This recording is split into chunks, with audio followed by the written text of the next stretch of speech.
Let me introduce my guest to you, Abdul Malik Bako. He's editor-in-chief of the New Crusading Guide newspaper. And I remember a year ago, on the 7th of June last year, we sat here, and when I put the question to him how he felt about the devastation that had happened on the 4th and on the 5th of that year, 2014, he simply declined to comment because he said, I have been commenting about the floods for the last 25 years. My comments remain the same. Commenting about it again today will not make any difference. I asked whether he was so sure that come 2015, we will be back to the same situation. He nodded in the affirmative. And here we are. He's no prophet. It is just a template that is there. Each year it happens. You just need to just pull out the template and begin to count the number of deaths, because that is the only difference that you have each year. Abdul Malik, welcome to the show. Thank you, my brother. Okay. I didn't say good morning because I don't feel it's a good morning. It's been a terrible week. Now, also joining us is Engineer Wise Ametefe. You may have heard him in the course of this week, and we've been trying to tap his knowledge and expertise on the way forward. Well, this way forward has been spoken about several times by many people who have the know-how. I remember the late Professor Kwesi Andam, the Vice-Chancellor of the University, Kwame Nkrumah University of Science and Technology, speak to this issue and suggest very strongly that we needed to relocate the capital of Accra.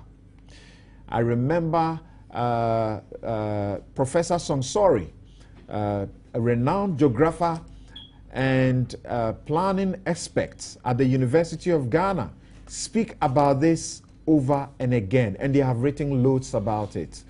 We are still where we are, and the leaders are repeating what they tell us each year. We'll find out what Mr. Ametepe will tell us differently that might save some lives next year. Welcome to the show, sir. Thank you. Good. And we also have Rodeline Imoro Ayana. She is the second national vice chairperson of the Convention People's Party. I asked the question whether after Nkrumah, our leaders have actually been doing anything differently. Nkrumah said that the black man is capable of managing his own affairs. Have our presidents or leaders after him managed anything? If we can't manage flooding that we know is solvable, flooding that we have earmarked funds for and gotten loans to solve, and have told ourselves we'll prevent them. 2014, President Mohammed's pledge was that storm drains were to be constructed, and that he had directed the finance minister to release funds for the purpose. Are we having this flooding in the midst of the storm drains that were promised? Before that, President John Atta Mills had very, very good things to say about the fact that this was going to be resolved. We received in excess of $600 million in loans from the Exim Bank and from Stanchart to resolve this issue. We are still here. Are we safe? Yes, we are safe. You think we are? Yes, we are. I don't think I live in a safe country. We're also joined by Gabi Asari Ochre Dako. He's an investment consultant and a political risk analyst. Gabi, good morning and welcome to the show. Thank you, my brother. Great. Right. Now, let's start this way. And in the course of the program, I'm going to go onto the phone lines, seek some very direct answers from some of the people that we have entrusted power to manage this situation. And also, we have our reporters who are going to various places we are told new things are being discovered. And they will bring us up to speed on what is going on. In the meantime, Joy FM has set up a missing persons hotline to assist families whose relatives have gone missing as a result of Wednesday's heavy rains that caused an unprecedented flood in parts of Accra. Some families have been posting photos of their relatives who have gone missing since Wednesday on social media site Facebook.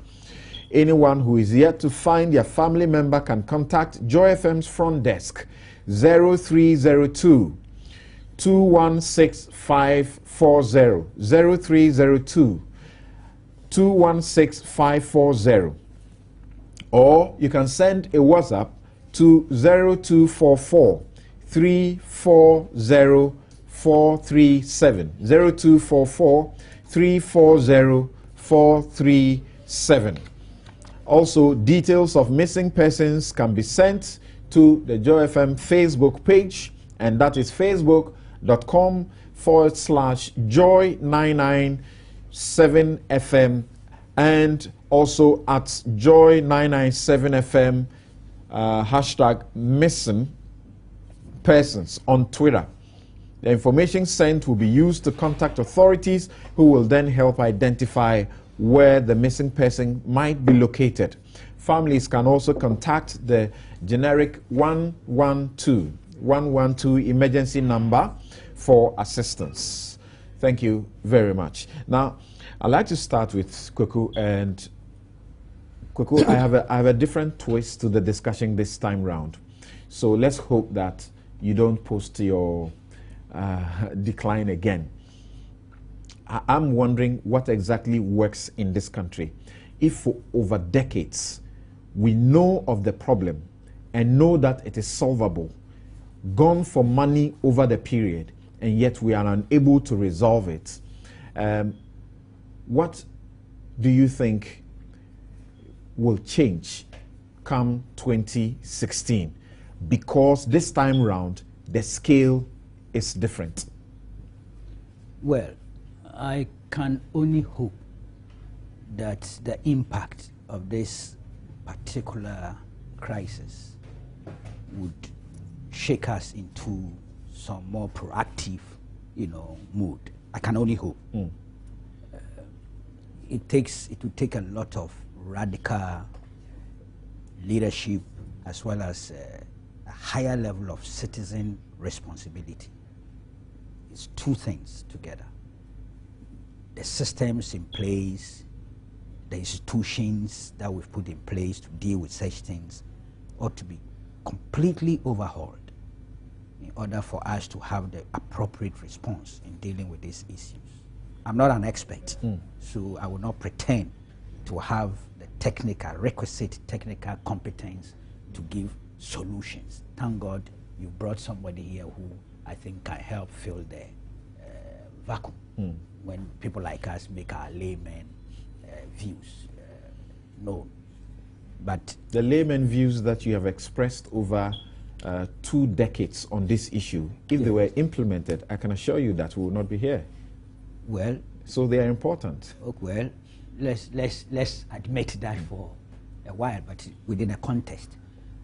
I've been going through, I've seen some very interesting. Ghanaians are quite very innovative and sharp guys, brains on social media and elsewhere. I've seen a long list in the wake of this incident. People have gone back to check dates. 1950s, coming to the 60s, 68, coming to the 70s, 88, and all the reports.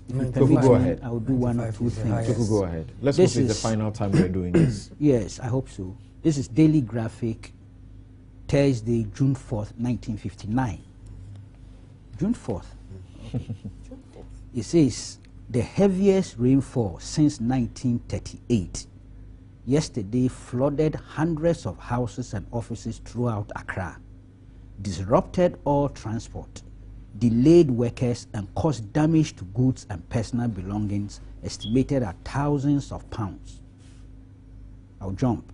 For 2 hours, Prime Minister Nkrumah, accompanied by Finance Minister K. Egbedema and Mr. Yi Si Kwe, Chairman of the Accra Municipal Council, visited the flooded areas.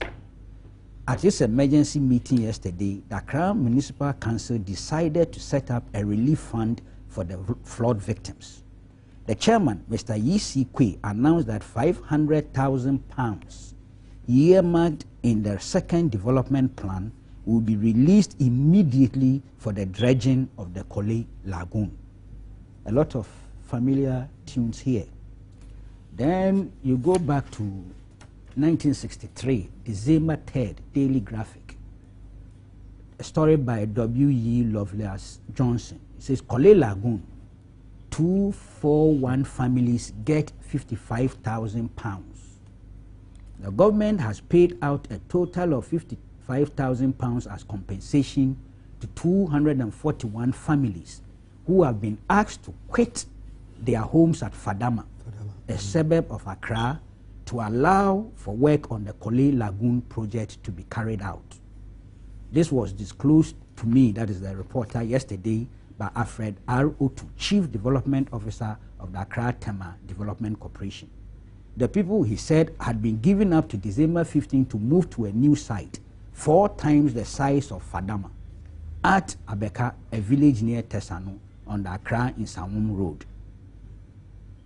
Mr. Otu said motor spare part dealers who are now at Fadama had been offered a site at Odoko.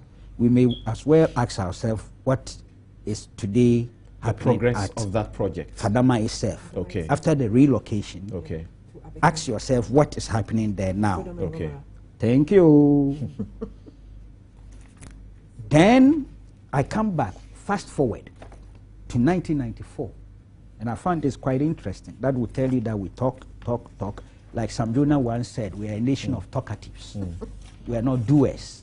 In recent times, it is Alfredo Kovandapoe, the mayor, who has consistently spoken about the Fadama area you speak about, the Sodom and Gomorrah slum that you speak about, but it continues to be where it is. And you know, part of that whole thing, the genesis or part of it, critical part of it, is the hostilities, the infernos, the ethnic infernos we had in the north. Yes.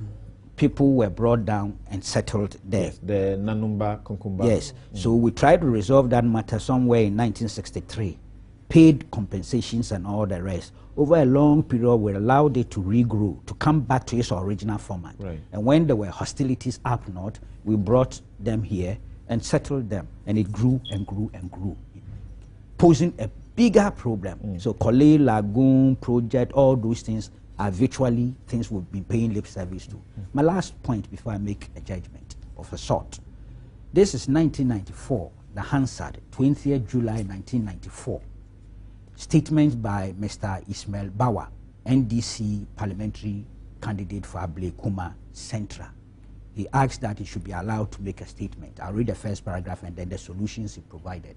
He says, Mr. Speaker, Ghana has been experiencing perennial floods. A particular reference is the flood that occurred recently and is still occurring at Alaju, Mataheku, Sukura, and Aveno, all suburbs of Accra. It cannot be overemphasized that these floods have not only created a lot of havoc and tragedy, but have also brought misery and tears into many homes. Precious lives and properties running into millions of cedis have been lost. Mansions have collapsed. It is sad to recount these events.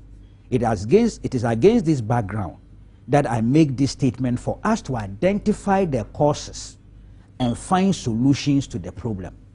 Apart from the natural causes of flood, we must not ignore human causes as contributing factors to the flood menace. Some of the human causes include poor drainage systems, throwing of refuse into gutters and outlets to choke them, poor construction of houses and building on low lands. I still hear all this being said. Indeed, the president made references to some of these things when the playback he gave us. The gentleman proceeded to provide some answers. If you provide just about 10 of them, short ones. He says, it is advised that the drainage system be improved with the drains being widened and properly constructed. President is now talking of modernizing. It's virtually in the same context, the principle. The Town and Country Planning Department and the Accra Metropolitan Authority must ensure that indiscriminate buildings are not allowed. they should liaise with the Architecture and Engineering Services Corporation and the Ghana Highway Authority to advise estate developers to try and develop low lines before they put up buildings, and proper layouts should be mapped out. Where there are rivers which overflow their banks, there must be an embankment to check the flow of water. 4, it is necessary to map out flooding areas in the cities. 5, specifically, the Kole Lagoon and the Odo River should be dredged and distilled. Lip service seems to have been paid to this issue for far too long. Immediate action is needed now. 6, ad hoc measures to check flows should cease. A comprehensive program on flooding should be drawn up and implemented in phases. 7, when it rains heavily, the roads are rendered unmotorable. All the streets are submerged by water. This poses a big danger to drivers and pedestrians. Drivers are in particular advised to avoid driving into streams and drains. 8, it is a common phenomenon in this country to blame the government for anything which goes wrong. This is not the time to apportion blame. 9, the last one, and all unauthorized houses which undermine the smooth construction of streets and drains should be demolished. Inhabitants in flood-prone areas, especially those living on the banks of rivers and along culverts, should help the government by organizing themselves into task forces to see to it that flood problems in their areas are resolved. This is 20th July 1994. I suspect if we were to go through the various handles from the 50s to today, we may see similar things. If you mentioned some names of experts who have been advocating. So what is it that has immobilized and neutralized us relative to finding solutions to the problem? My brother, I'll be honest with you, I'm not an expert. I'm not going to pretend to be one. But I think that there is something really wrong. Not just with governments, not with regimes. They take a larger share of the responsibility because they are in charge of the purse. They draw programs and they have to execute them. So yes, regimes, administrations, and governments, I say, allocate the greater portion of the blame on their shoulders. But I think as Ghanaians, we are part of the problem. Individuals, families, industrial, commercial enterprises, and all the rest are part of the problem. We need to start enforcing. Some of the laws I've read, enforcement of those could help a lot, even now. Apart from some new infrastructures that we can put in place in the area. And that is why I resisted the temptation to do, a highly politicized discussion on this matter. And I use my words advisedly, because the problem has been here for far too long. And I'm not sure any of us can excuse ourselves relative to the blame. I don't know if there's anything else I can say to make sense. Ronald Kweku refers to us as individuals also having to take a part of the blame. Yes, that is fair. Last year, that we referred to that on the show, and I remember Joe Osei-Usu of the NPP, who is a former DVLA chief executive. I remember what he said to that. He said, quote, "Indiscipline is a direct result of failure or refusal to implement laws." I say, just shut up. Don't blame the individuals. In the societies where the rules are enforced, the people make sure they live according to the rules. Blaming the people is not part of the job description of the man who must ensure that where you put that house ought to be a place where you are allowed to put the house. That's very true.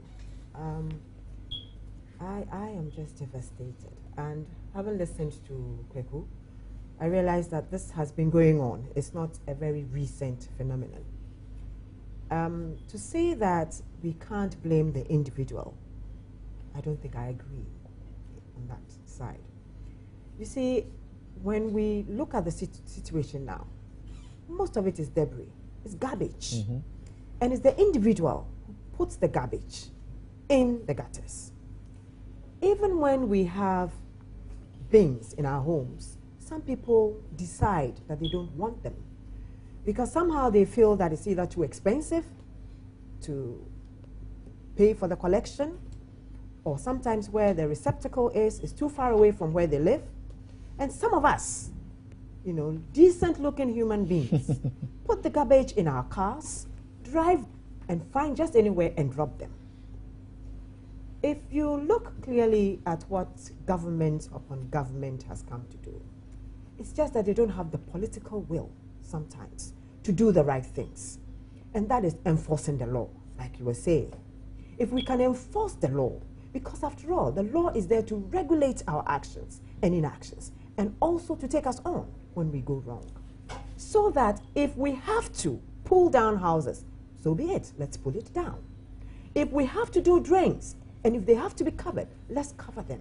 If we have to make roads and make sure that we make good roads, let the person who is in charge of inspecting those roads, knowing that the right material has been used, the right design has been used.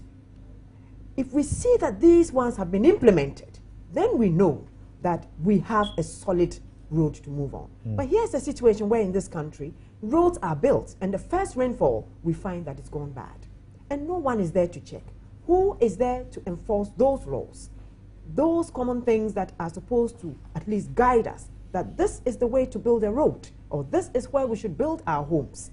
And meanwhile, because we have power, we build where we know we are not supposed to build. So you go to the Lands Commission. They know the flood-prone areas. Why give permits or give site plans or even approve that someone registered a land for building a house on a waterway? These are things that we have to look at. So the institutions are there, but the enforcement is what is lacking. And the enforcement is such that the political will is not there. I believe that if we all decided that we're going to do the right thing, if society said, look, we are not going to throw garbage, we're going to handle garbage in a different way.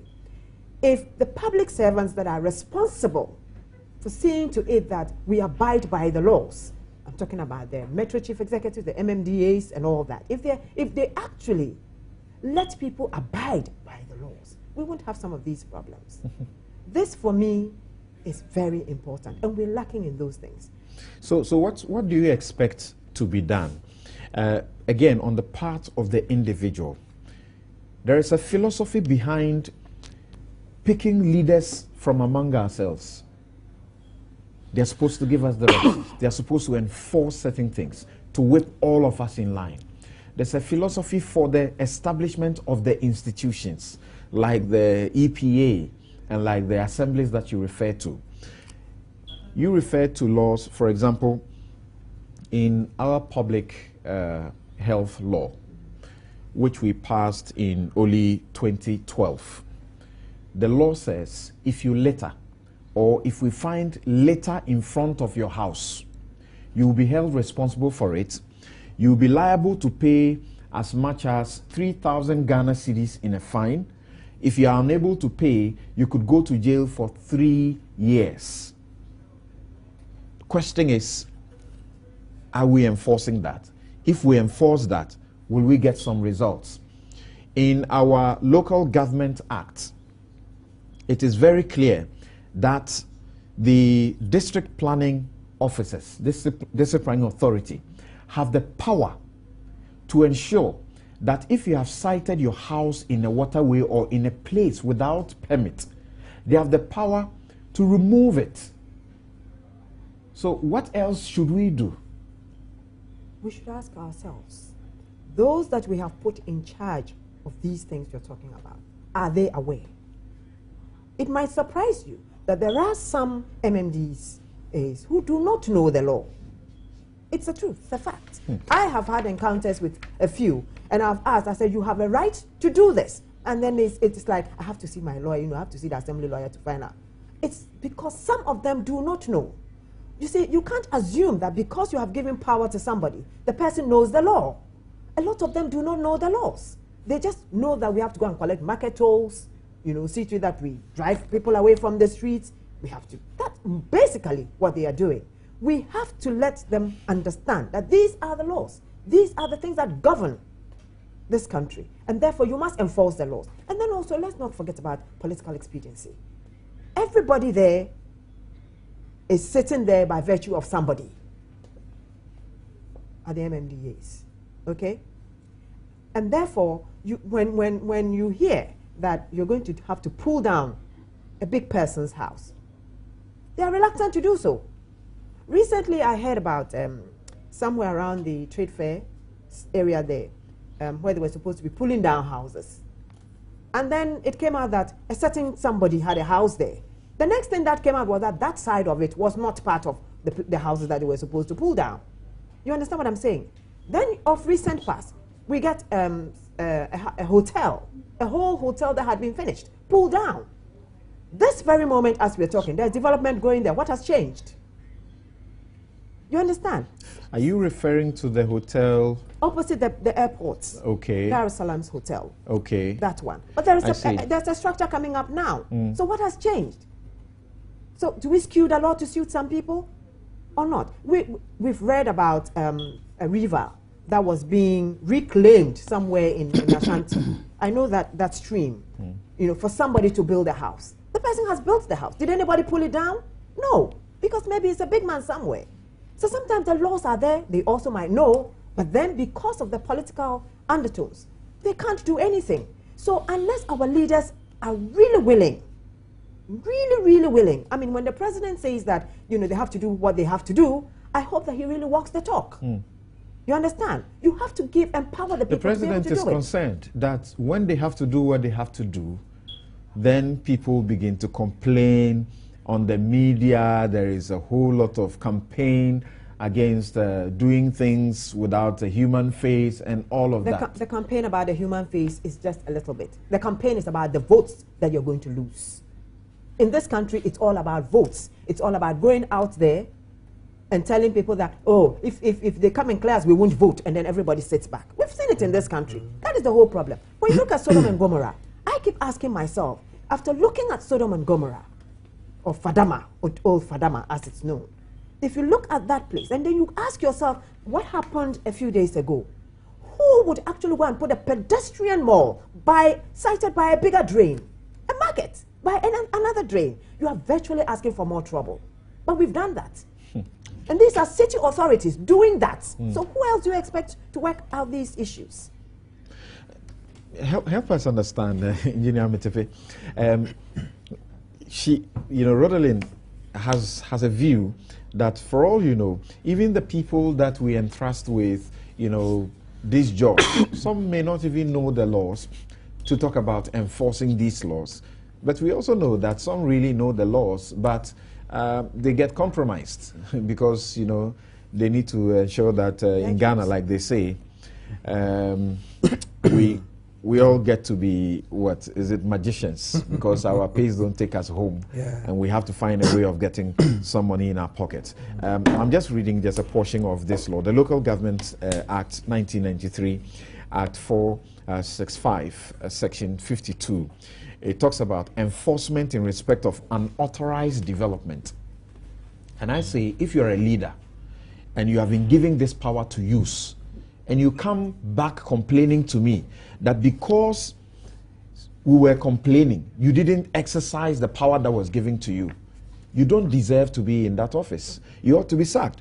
It says that where a physical development has been or is being carried out without a permit, contrary to this act, or conditions incorporated in a permit are not complied with, a district planning authority may give written notice in such form as may be prescribed by regulations to the owner of the land, requiring him on or before a date specified in the notice to show cause in writing, addressed to the district planning authority why the unauthorized development should not be prohibited, altered, abated, removed, or demolished. And then it says, if the owner of the land fails to show sufficient cause why the development should not be prohibited, altered, abated, removed, or demolished, the district planning authority may carry out the prohibition, abatement, alteration, removal, or demolition, and recover any expenses incurred from the owner of the land if it were, as if it were a debt due the district assembly. In fact, this is where also to make money. Yeah. If you have not permitted it and it was done, you demolish it and they pay for the demolishing that you do. That's the regulation. Why is it that we have all of this? Why is it that we have laws that says if you later, you'll be arrested, you pay a fine of about 3,000. If you can't afford, you go to jail for about 3 months. Or if you, what is it? And all of these are there and nothing is happening really. Yeah, thank you. I think every member at the assembly or at the law enforcement area knows the law. Not that they don't know.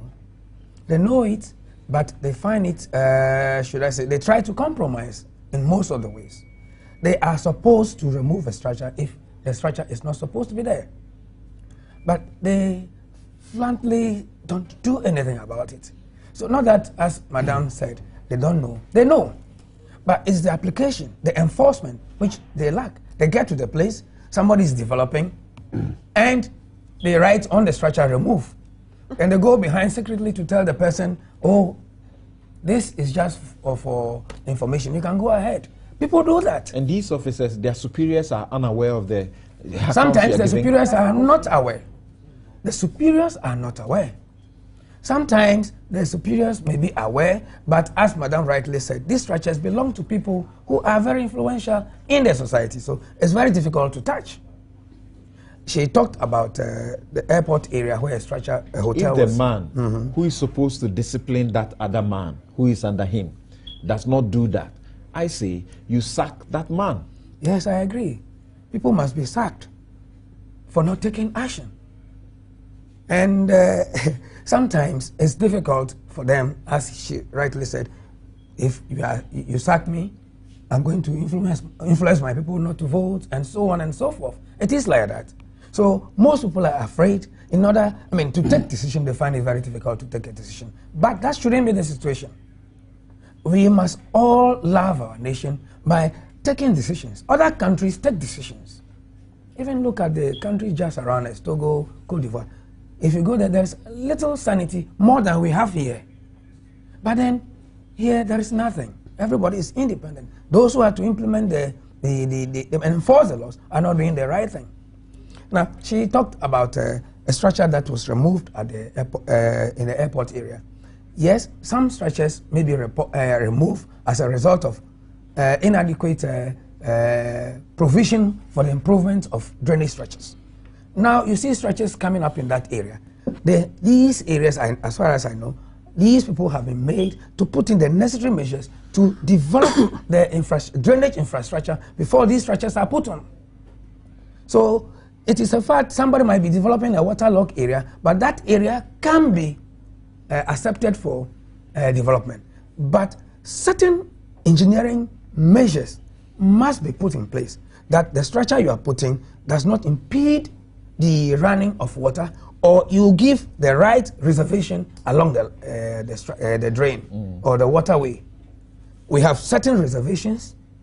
Let's say, although we have 30 meters, so if you are within 30 meters, you are outside the 30 meters, but the place is still a low-lying area, which is likely to have flood, at least you must put in the necessary engineering structures to make sure that you are safe in times of flood. This is the situation. Then, if I can come back to Brother Kokubaku, he talked about 1963, when there was a flood. There was Nkrumah came out with some provisions, but soon after 1963, there was the proposal for the Accra Drainage Master Plan, both Accra and Tema. So these drainage master plans were done for these two areas and started implementing. So we've been implementing the drainage master plan for Accra and Tema till a time when we had the 1995 flood. It's also happened around the June, 3rd June and 3rd and 4th June, just like this. And the flood at that time was 269 millimeters. This year we have 260 something at the airport. We have 241, 44 at the WRI, that's Water Research Institute. So you see, it's very close. But then, after the 95, there was an updating of the 1963 drainage master plan. And so, what happened? The Aveno, the Odo at Aveno and so on were developed. You can see that the Odo stream has been improved, the Nima stream has been improved. But what is happening now is our own attitude. Our own attitude. If you go to the site now, the areas now, you see a lot of plastic materials. These plastic materials do not easily disintegrate.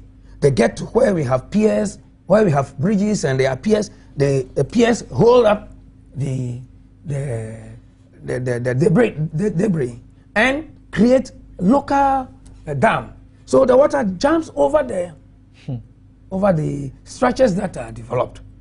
So you see, sometimes structures are gradually being implemented, though not at a rate that is expected.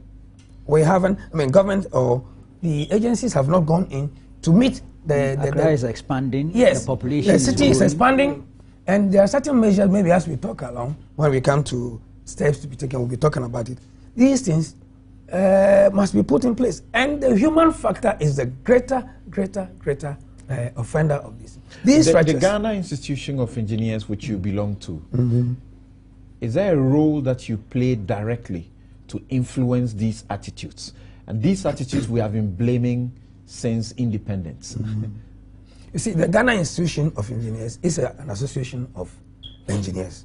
So they've been playing the role from the, let's say, on a local front.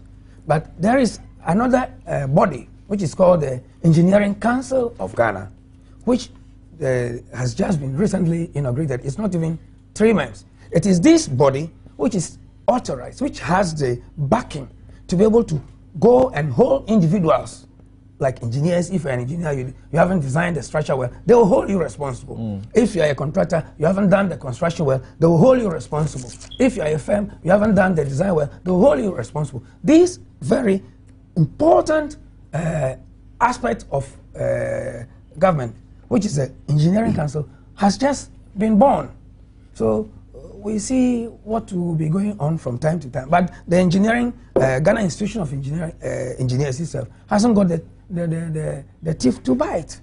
It cannot. Very, very interesting there. I'll take a break here. I'll return and then I'll pick the preliminary views of Gabi Asare Ochredako on these matters. And the last time we discussed the issue, Nana Atodazi was on this show and he referred to 1972 when he discovered a storm drain around his Osu residence built by the Buzia government. And he says, as far as he's concerned, it appears that that was a plan, but it has been abandoned by successive governments. We have heard about the Conti project. All you hear about it is its name on radio and on television and in the papers. Is that not the case? We'll be right back.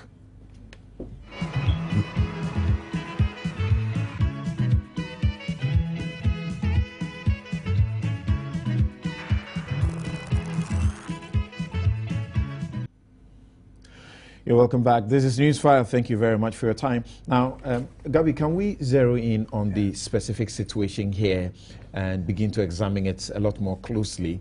The official death toll, we are told, is 150, but unofficially, the figure 200 is being quoted.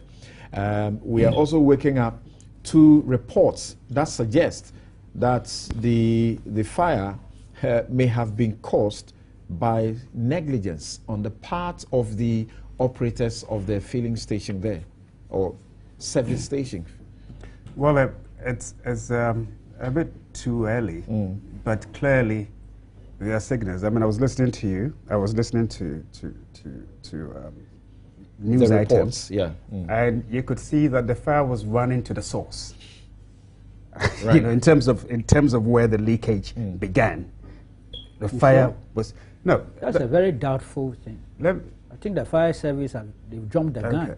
They've been the fire service in their preliminary investigations are saying that the they say that the explosion and the flood Wednesday evening led to the death of one blah blah. Though it's yet to be known. The Deputy Public Relations Officer of the Ghana National Fire Service, Billy Anaglate, has told TV3 that the failure to tighten the valves of the fuel storage bay by the fuel attendants allowed the fuel to float on the surface of the flood water, which came into contact with fire 100 meters away from the station. So I'm quoting him here. He says, our investigations continued and we realized that some of the valves were not properly closed, so the running water was entering into the underground tank, and because of density factor, it went under the fuel and pushed the fuel up. So the fuel was coming from the underground tank and the whole area was having the fuel on the surface of the running water. It is not all the fuel that comes out that was mixable with water, but it was a running water, so it was able to move from the Goel filling station to over 100 meters, where it met a naked fire and traced it back to the filling station. Then the explosion happened. That's exactly what I meant. Exactly. No, but Goel are disputing this. This appears to be premature. Okay. It appears to be a hasty conclusion. Well, but that's an official report. But it's so we've got hasty. to use it. Okay, They've until sent the a paper. contrary is shown, we've got to use it. I think it's irresponsible to put that kind of statement out at this time. It may be hasty, but what is absolutely clear is that wherever the fire started, it was running to the source of leakage. That's my point. But there were cars parked simply there. repeating what the fire service has said officially. There were cars that had parked there. Some of them could have been leaking as well. Whatever it's so it is, premature but to jump to that's a good point. It's a good professional. point. It's not a professional assessment. Yeah, it's a good point. It's a good point. But I'm saying that it appears to be because it was running towards where there was fuel. Okay. Now, well, they've also seen that the valves were loosed. Well, they are disputing the thing about valves. But you know, to me, let's go back. I returned to the country this week, and I saw the mayor at the airport, and he was obviously coming to meet mayors for a conference in June. Now, if you go back and look at the dates of floods in this country, June 4, 1950. Almost always. 59? Was that a 59 one? 59. July 4, 1968. June 29, 1971. July 5th, 1995. June 13, 1997. June 28, 2001. May 5th, 2010. June 22, 2010. June 24, 2010. June 26, 2010.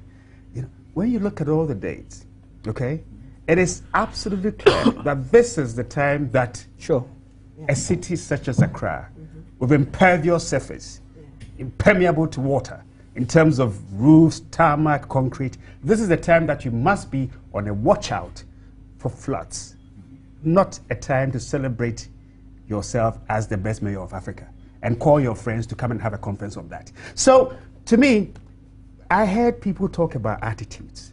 Look, let's not move it from where the responsibility is. The people in the UK are no more responsible than what the leadership of that country pushes them to be. It's as simple as that. Okay?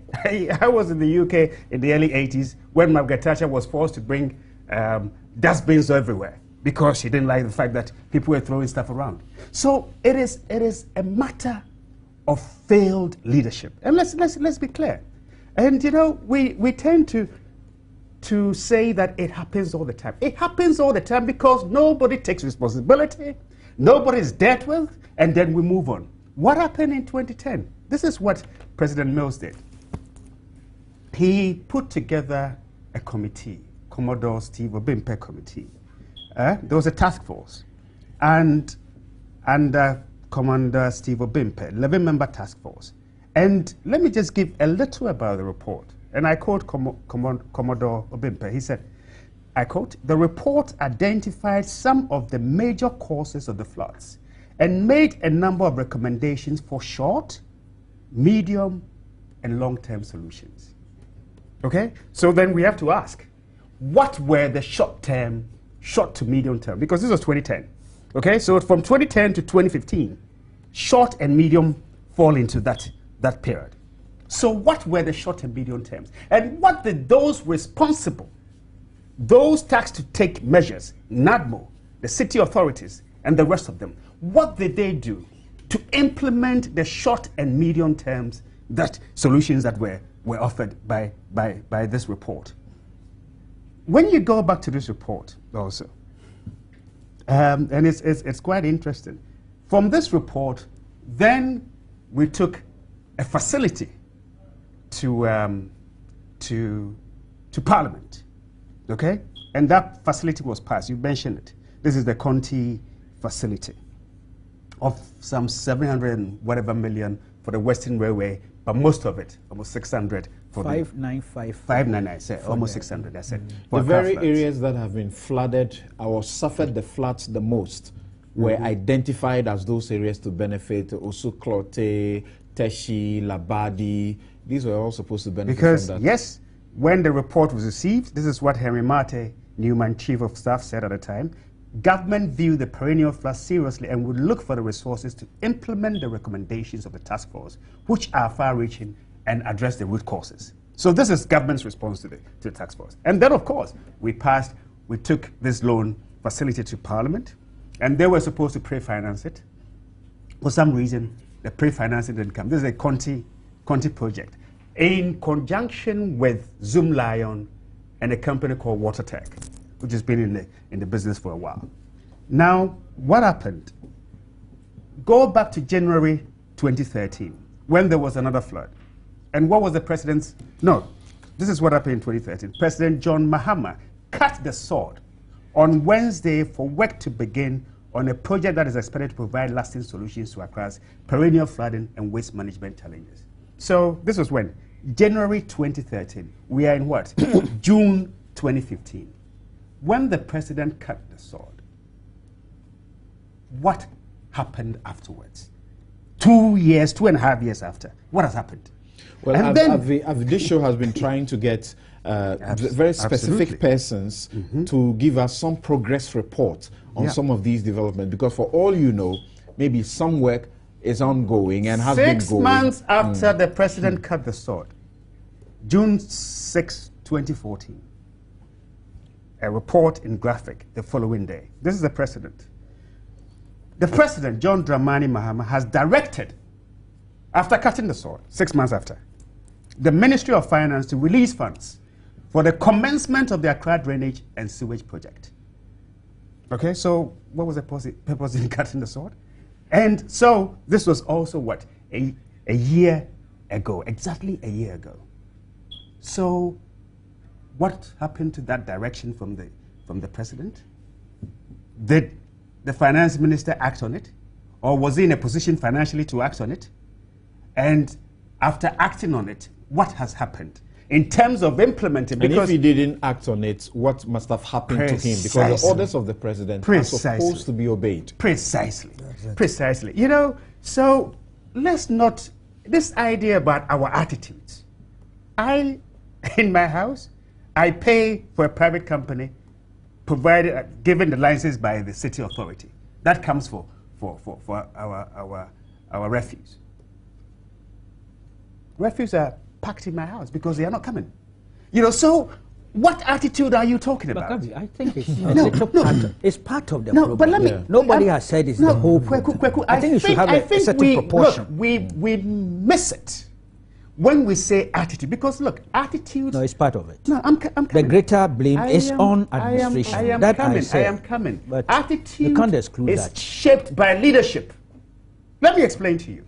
If I know that if I throw a sachet of water on the ground, I will be fined, I'll think twice about it. And if I see you throw the sachet plastic on the ground, and I don't notify the one who's supposed to arrest you, where are we? I'm saying, look, we are part of the problem. Look, leadership, you are supposed to look at attitudes and then design solutions to meet the challenges that attitudes bring. That's it's as simple as that. CCTV everywhere. Look, for instance, No, I'm asking, I heard, should we have no, CCTV no, I'm everywhere? saying, no. There was a time in this country we had town council. And you know, finding people are ways and means of even funding those town council people. That's right. And It's a source of big money for them. It is. And I think that the aspect of the law, for me, which is also very instructive, is that if we don't find you throwing the rubbish, but if we find the rubbish in front of your house or around your house, you are the one we arrest. You have no defense. You get punished. That should deter some people. There was a major. But the rubbish are not always situated in front of houses. Thrown into gutters and they are gone. Yeah, there was a major flood in the UK in Very 2007. close to the streams. What was the response to that? They set up a committee like we've done here and came out with the Floods Act. I think the full title is Floods and Water Management Act 2010. And in that act, they give not only the responsibility to the local authorities, but they allowed, for instance, I heard I think someone saying that they want to destroy some houses, but the people have gone to court. You can pass a law, okay, that even makes nonsense of anybody going to court to place an injunction on these sort of things. Because you're given extra authority by the law, which takes care of this sort of frustration that the law can bring. I don't know if you get my point. I think we have sufficient law. We don't need any more laws. I'm saying, but the key thing, let's not, when you talk about attitudes, my brothers and sisters, when you talk about attitudes, you create the impression, look, the people in Singapore, they have not a genetic predisposition to be more disciplined than us. People in Germany have not a genetic predisposition to be more disciplined by us. It's about leadership. They know that if they don't do the right thing, they'll be punished. And let me give you an example. This mayor, okay, he will come back and speak, and nobody will take responsibility for this. It happened in France. 29 people dead. Flooding, because the mayor did not take, if you like, flood risk seriously. He's been jailed for 4 years. He got jailed last year. In Venice, similar thing happened. In Russia, 171 people died. The mayor was sacked. You know, so we don't do it. Nothing happens. Floods happen in other countries where measures could have been taken. People are punished. Desilting. In June, you ought to be focusing on desilting, not meeting mayors from other countries and having billboards to celebrate you being the best mayor in Africa. You know, so this is the situation that we're in. This is the situation that we're in, my brother. Huh? To be honest, okay. This didn't happen. It wasn't a flash flood. There's something called a flash flood. When it happens, you don't expect it. We expected this. Yes. Let me just make one point. He's been eager to say something. I want to hear his point. Yes. You mentioned the level of the water. Okay. That's the water depths. Now, when you compare that to other major floods, this is not the worst that we've had. Okay? So what you have to do is, it means that something, in terms of our preparation for the floods, is not as good as it used to be. There's this construction happening at Circle. Okay? And clearly, I think the level that we saw in Circle, we haven't seen that before. So ask ourselves, has the construction also been part of this course? That's speculative. I'm saying speculative, but I'm asking, I said ask ourselves. Yeah. You know, because, anyway, continue. Well, you see, the point Gabi makes, the NPA law and the NPA also subsequently issuing the regulations that the law requires it to issue include that when you are putting up a fuel filling or service station, or what they call the reseller outlets, that is if it's for a rural place, these are the requirements you ought to meet. The EPA ought to give you a permit. Can we be sure that the EPA does this work as required? The area or the town planning authority also has to give you an approval. And there are reasons for giving that approval. I'll show a few of them shortly. The fire service must issue a fire permit. This is the fire service that is complaining now about probably attendants not doing the job well. But the law requires that they inspect and ensure that all the staff within these places have been trained, properly trained, to be able to, in firefighting procedures. Now, you are not supposed to set up these things 5 meters away from low voltage, places, 10 meters away from high or medium voltage areas. The petrol product should not be allowed to escape from the outlets into any water course, into a public drain or sewer or road or an adjoining public property, and all sorts of things. Are these really adhered to? If we did, we would not have the fire service complain about, valves that were not properly, screwed up. Yeah.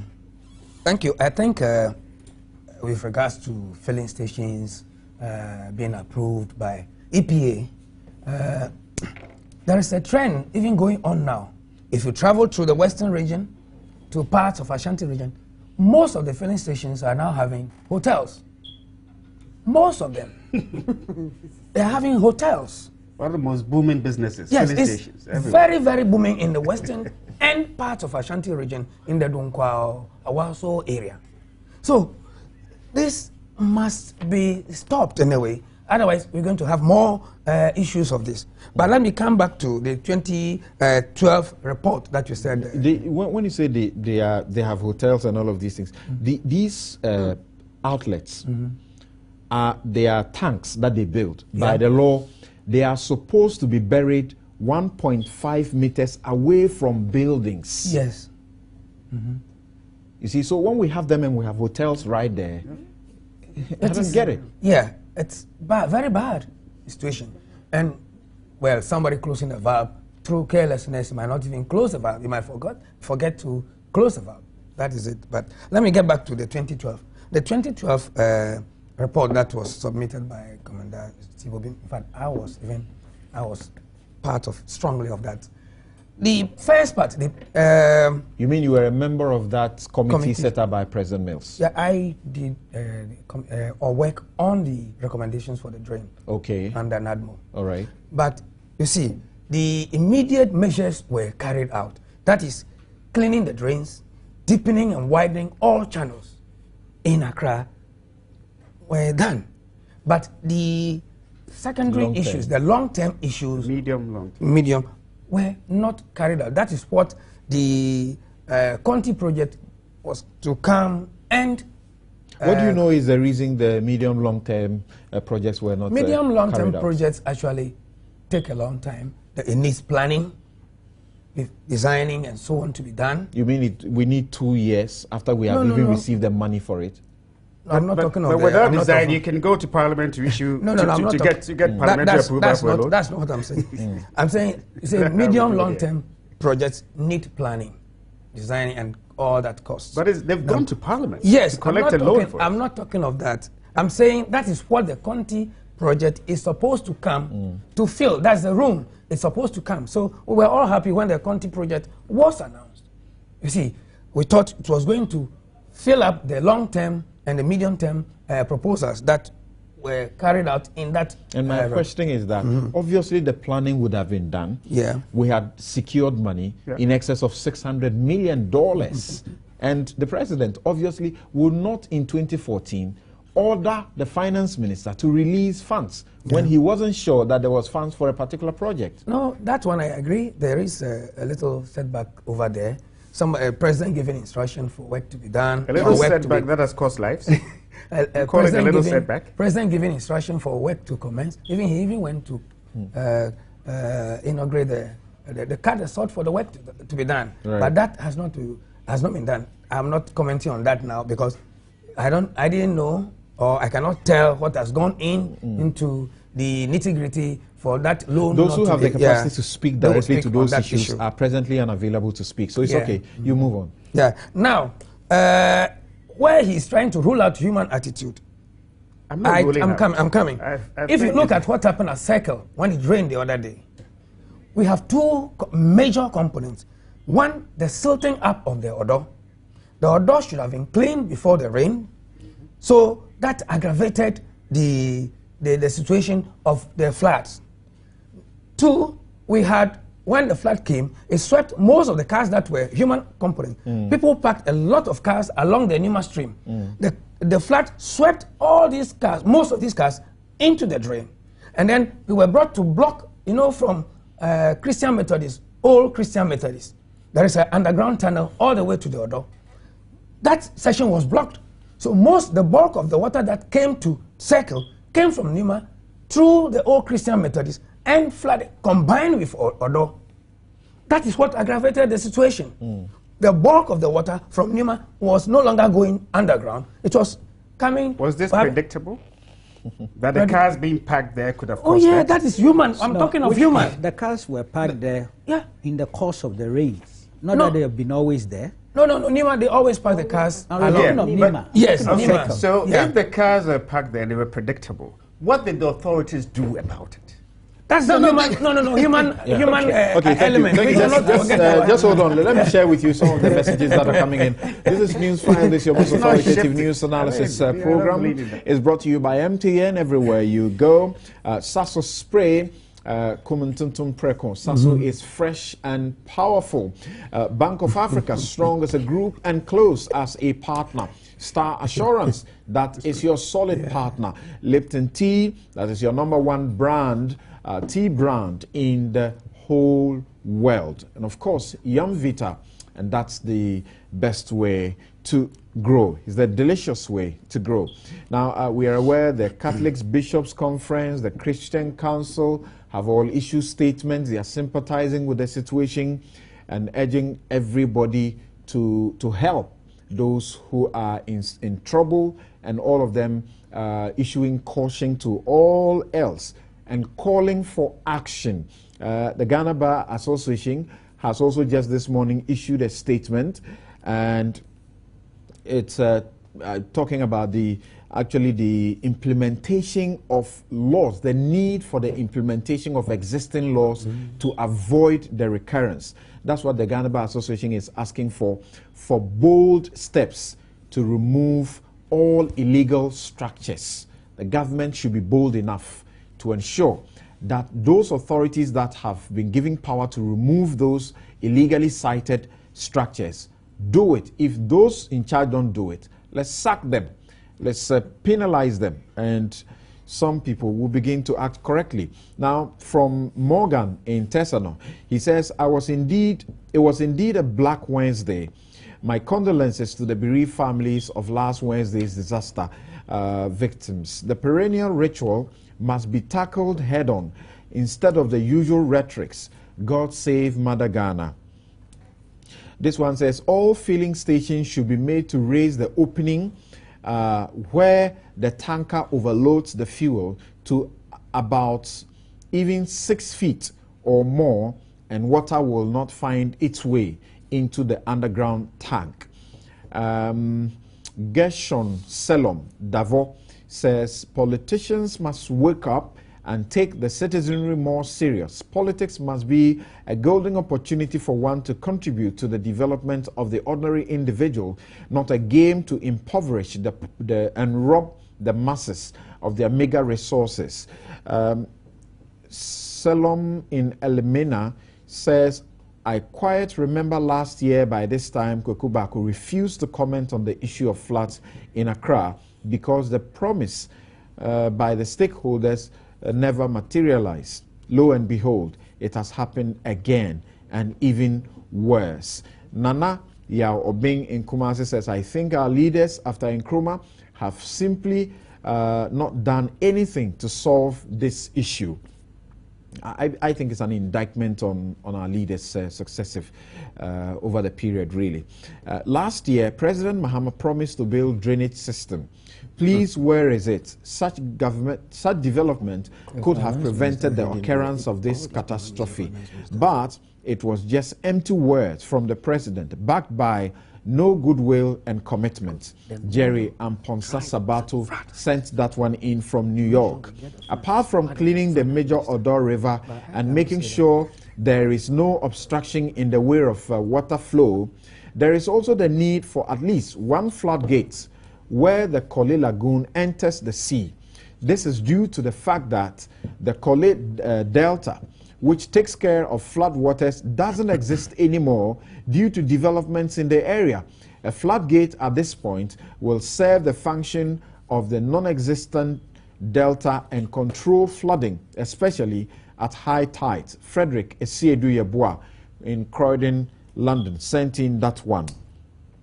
Abdul Yahya says, one question I keep asking is, don't we have a national development plan as a nation that whichever government that comes to power must abide by?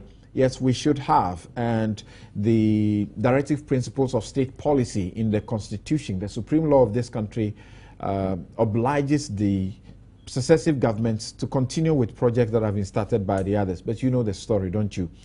This one says, we all know Nkrumah Circle is flood-prone area, but the current road construction in the area contributed greatly to the current disaster.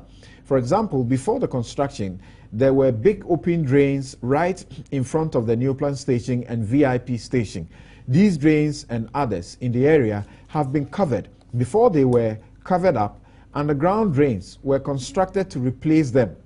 Kwame in Dansuman sent in that one. And then Gilbert in Koforidua says, for me, what I think must stop is the directives and orders that the president keeps giving. They would not work because the so-called orders are not binding enough. Let's use our laws and stop giving orders and directives. Please, Mr. President, you are not the law. The orders and directives must stop.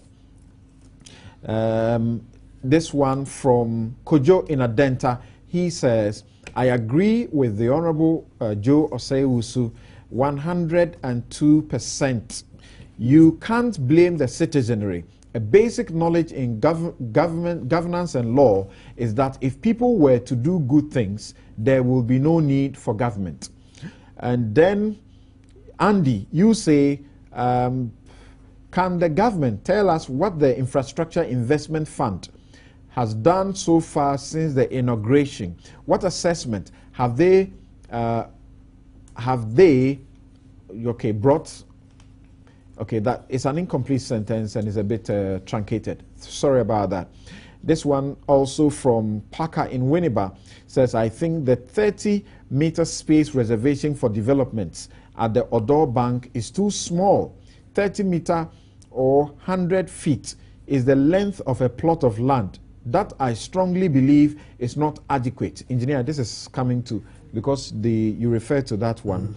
And it says, I think 50 meters minimum is more appropriate. Secondly, one thing I have noticed about Ghanaians is that we are generally calm and cautious and will comply to rules that are enforced. Do you think if 100 houses are demolished because they are in waterways, others will continue building knowing it will be surely be demolished? All we need is one willing and brave leader to crack the whip without fear or favor, and I can promise you everybody will fall in line. Parker in Winneba sent in that one. I'll read the final one here. Afrani in Ejuso says, I can promise you that the disaster is fresh. That is why we are all making noise. I tell you nothing will happen, and next year we will experience the same. May this one pass over us. Let's hope that, like Kweku said, because of the gravity of this one, because of the addition of the fire, we may pay attention and get this problem solved, because we know it is solvable, and that's why we have gone for monies to solve. Okay, let me take the final one from Ernest Thompson. Ernest Thompson says that Kweku Bako is really on top of the issue. The problem is the blocking of the Korle and the Kweshi lagoons. For those of us born and bred in Accra, these are the two main outlets for all drainages into the sea. What ought to happen? Very interesting there. Now, the president says that, Kweku, we must find a scientific way of dealing with the issue. This time, he's not said you may not find this situation next year. Not a political way. Do you feel that now it's done on him that it might take longer to resolve? But before then, I think that I'm clear in my mind, and I said it in my earlier submission, that leadership will take a greater share of the responsibility. Right. But I'm not about to be convinced that our outages are not part of the problem. I think they are. I'm clear in my mind about that. I haven't said... No, Gabi, you explained that. That's okay. You haven't said so. And let me be honest with you. You haven't said so, but we had a tussle over it for a while. I actually asked leaders who have been blaming the citizens over the period since independence. I asked them to shut up because blaming the citizens is not part of their job description. I agree with you. Simply enforce the law. I agree with you, but I'm trying just to put out there that what we've all agreed on here. That is right. What we've agreed on here is that the leadership takes a greater share of the responsibility, if you like, blame for the mess. But we also are not excluding, of course, the attitudinal element. I think that's the consensus here, and it's good for our viewers and listeners to get that drift. Now, there are certain things. This Goyle thing, first of all, in my candid opinion, the fire service report or preliminary report is suspect. Okay. And it's also premature. I am told on authority that Goyle has protested. They've sent a letter formally to them. And there are very interesting things that has come up. We'll have to wait a while for the clarity. You know that fuel station was put up by GIP in the late 60s. When Achampon then took it over in 74 or so, then it became Goyle. Now it's been there since that time. 2005 or so, there was a modernization. They modernized the place. Some of the facilities around it were not there when Goyle was put up there. So we have to be asking ourselves, when those things were happening, where were the authorities that were supposed to either advise for relocation of the fuel station or not to allow those structures to be put up there because of the proximity to the fuel station. These things all involve not just leadership, but systemic and institutional failure over a broad base. It's not just political leadership. Political leadership is clear, but many other aspects of leadership are involved in this matter. Now, the point about, drastic action will be taken, demolitions, all the bulldozer. The demolitions have already started in Achimota. Did I hear bulldozer? Somebody saying that President Rawlings said he wished he had a bulldozer. He will move in and do this. He had bulldozers all those years he was in office, and indeed he applied some. Yeah. My sweetheart here mentioned the hotel was significant. You see, but we ended up paying judgment debt on that. Yes, the lack of transparency and equity in some of these exercises also corrupts the law and disables the institutions of state from doing the right thing. When you don't do things with the law in mind or with equity, it creates problem. A classic case was that demolition, which was undertaken by the 48th Regiment, Engineers Regiment. Explosives, dynamites, armor cars, and bulldozers. Without due process. Without due process. And Ghana paid $6 million for that.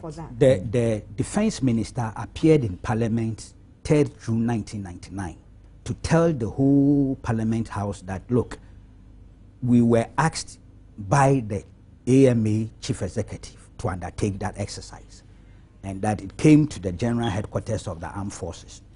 He was pinned down to give the specific how it was done, how the AMA communicated the request, and who received the request. The defense minister of the day, I think it was Lieutenant Colonel EKT Donko, could not offer a specific answer to this as to what happened. You know what happened? Alaji went to court. In the course of the proceedings, it turned out that the AMA did not request the assistance of the 48th Regiment, Engineers Regiment. There was no evidence to that effect. And yet the AMA chief executive then was the one on the spot, as if he was the one directing events.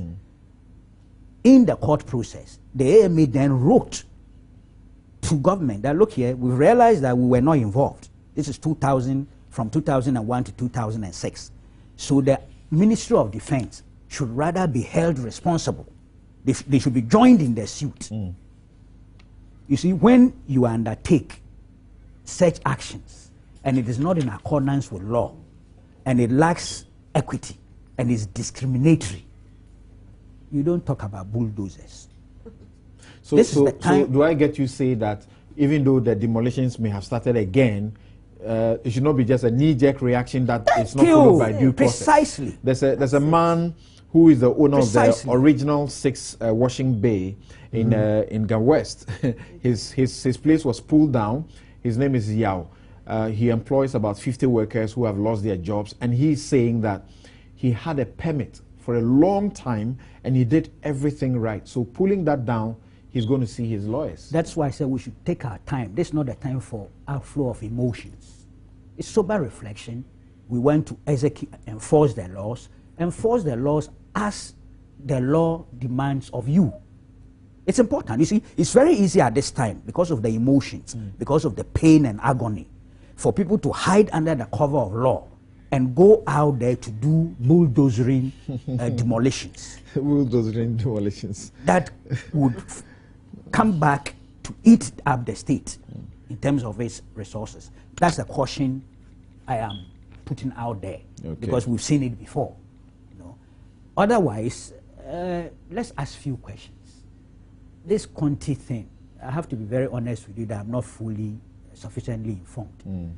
Did the loan materialize or it did not? No. The presidential order for the finance ministry to issue, to release money, was it part of the loan that had come, or it was just from the consolidated fund? Because we can do that. We do so. Matepe is saying that the loan for the Conti project was not. It didn't materialize. Yes, it did not. But why is government not telling us? You see, I don't understand these things. These things are very simple things. In your own interest, we signed a loan. It was brought to Parliament, was approved. It won't be the first time approved loans have not materialized.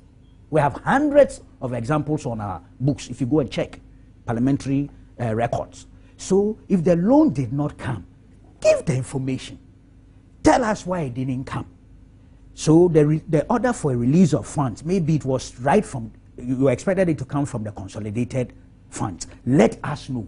Was that also released or it wasn't released? Why wasn't it released? Look, information helps. So well, it appears even the people in Parliament, our legislators, are unaware, and so the opposition in Parliament is asking for a probe into where all of this went, because as far as they know, they have proved of a loan. In the absence of information, you cannot accuse them of mischief. You cannot. Okay. Because you have not provided the information. If you did, and they continued in a certain light, then you can talk of mischief. But in this case, it's legitimate. Inquiry the minority is raising, so Mugabe has done it here and so well, because you have not given us the appropriate and relevant information. Now, it's amazing. Rodelin, I don't know, do you subscribe to those who suggest that one of the ways to deal with this effectively is to relocate the capital, because the capital is becoming just too congested? And there's this article that was done, very beautiful article done by Ni Amudako. He writes about, you know, the political, what he calls the political congestion in Accra. Every politician of note has to be in Accra. That adds to congestion here in Accra. And then he refers to desolation in other parts of the country. There's also the intellectual congestion that he refers to.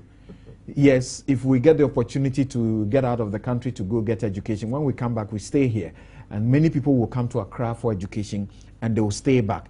Intellectual congestion also leading to intellectual desolation in other parts of the regions. Then he also says that all of these combined lead to economic congestion. Economic congestion will lead to social congestion, and both will bring about the ecosystem and the social amenities will get destroyed, and then we'll be left with the rule of the jungle, because you know, law and order will not seem to work. Do you think a relocation is something we may have to look at? And Accra actually is the smallest among all the regions, isn't it? Yeah, I think that the idea of relocating has been on the drawing board for quite some time. And I do agree. You see, I'm a lover of history. And somehow we are losing all the history. Because you find that older buildings that have history behind them are being pulled down. Right. So that generations are not going to know Accra, you know, the old Accra. And therefore, if we can move to a better place, maybe high grounds, it would help. All the things that were mentioned, yes, we all want to stay in the big towns, we all want to stay in the city, but at the time that Accra was the capital, we're just about 7 million or so. And right now, we are being overstretched, which is not good enough. And we still need more room. So we hear that we want to move the airports, we want to move that. And I remember growing up in Accra, Burma Camp was so far away. Suddenly Burma Camp is so close, it's inside town. You get me? So it's a situation where we have to actually work hard at it, just like Abuja, move it. We can have it as an administrative center or something. And very interesting. Gabi, what do you say about that? Because that's obviously, you know, a political decision to be made. Maybe beyond the political decision, because it might take consulting with everybody else.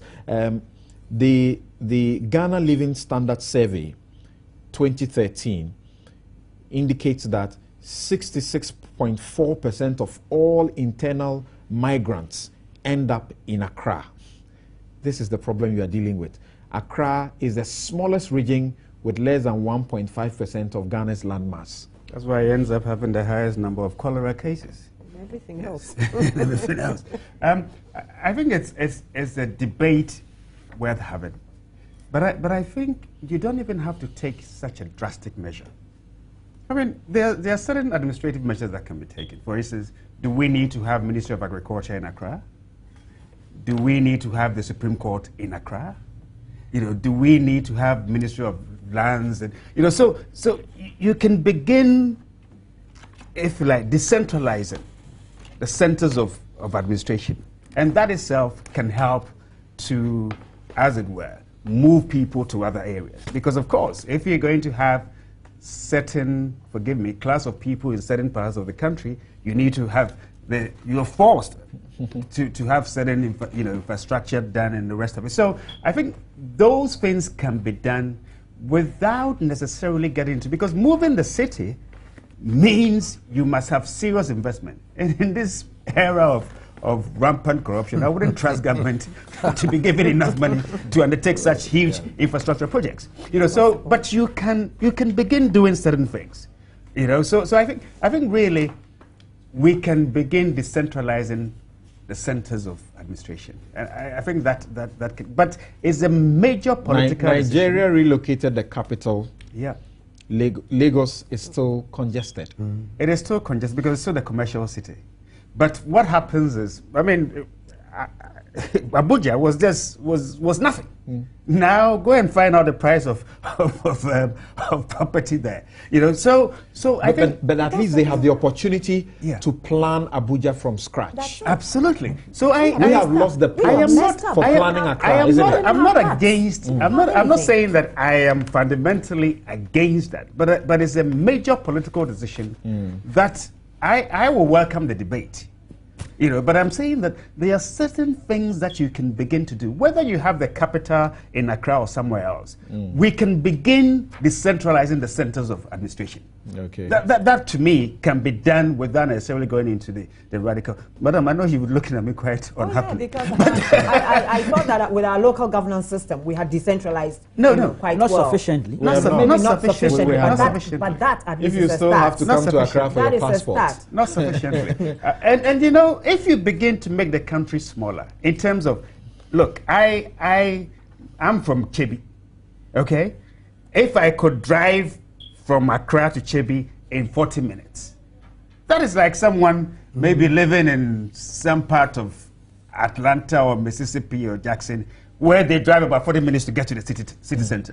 You know, so if we can begin expanding infrastructure. So if you're looking for a decent place to live, it doesn't have to be cantonments. It doesn't have to be Laboni or East Legon. You know, so there are certain things that can be done without necessarily taking the city of... As far as I'm concerned, the radical decision, which will cost a lot of money. And like I said, with these guys in office, you spent 27 billion and you can't see what you've done with it. You want to do that? Well, I don't know. As far as that is concerned, really, I don't know what the difference is. I don't know what the difference is. It makes a lot of difference. No, I don't know what the difference is. Okay. As far as you, the two political parties are concerned. Now, engineer, you know, Kweku cautions that we ought to do what the president says has to be done. Let's not get sympathetic and emotional. Let's remove all the illegal structures that are sitting in the waterways. Well, elsewhere, it is not the nature that determines what is the waterway. But here, we have to keep to that because we cannot re-engineer the situation. Again, just recently, Ghana is getting voted as, what is it, we have placed first on the Rule of Law Index in West Africa, and we are second in the continent, we are told, as far as rule of law is concerned. How are we able to do the demolitions? Those buildings ought not to be there in the first place, but they found themselves there. How are we able to do those demolitions in such a way that the law will be respected and then we'll all be safe? I think my brother Kweku said that demolition must be done without looking at the face of the individual. It should be done on design purposes. If it's found you are on the waterway, you should be dealt with regardless of where you are. So I think it should be done in that respect. Now, it is not only the demolition, there are other infrastructure that need to be put in place.